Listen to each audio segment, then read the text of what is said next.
Story time on how my sergeant broke my foot. So I did 6 years in the military, in the army, and I do not advise anyone to join, especially if you are of color.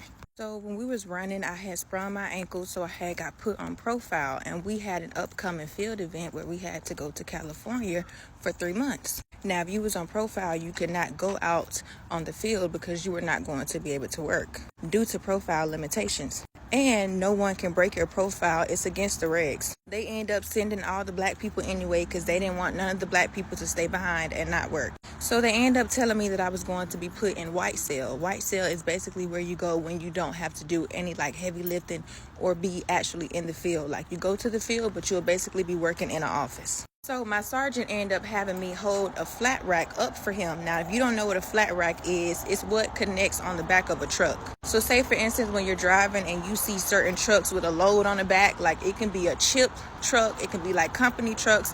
What that trailer, that long rectangle thing is sitting on is called a flat rack. And he dropped that on my foot.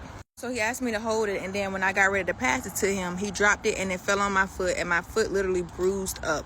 Y'all, why the fuck they was talking about they wanted me to get an ice pack? I literally told them that I was going to call the fucking cops if they did not take me to the emergency room. My feet was literally busted at the top. And I could not get my shoe off and it was swollen. Get to the hospital, it's a racist ass white woman that comes out from the back. And she asked me what's wrong with me. I tell her I know for sure my foot is broken. We get to the back and she's trying to actually push my foot. So she asked me to move my foot. I tell her I cannot move it. So she ends up pushing my damn toe back and I almost punched the fuck out of that.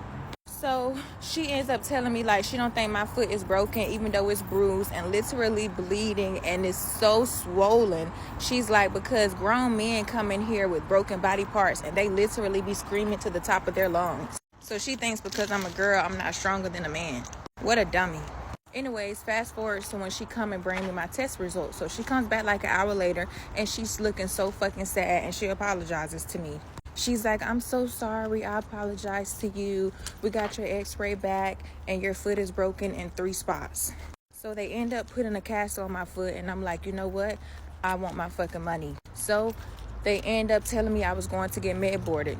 So they put a cast on my foot and told me that when I got back to my duty station, that is when they were going to do me some appointments. Mind you, that people who was flying out from California, everybody left before me. Everybody who had broken body parts literally left California last. They had a flight that flew out a week early. Nobody who was hurt was on the flight.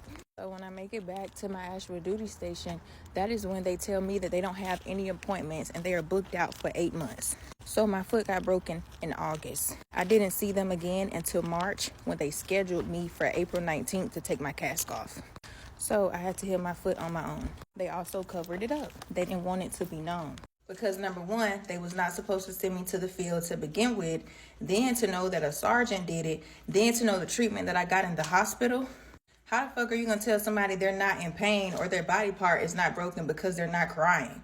Since when did crying determine your level of pain? And the military literally teaches you to be tough. They train you not to cry because they don't give a fuck about your tears.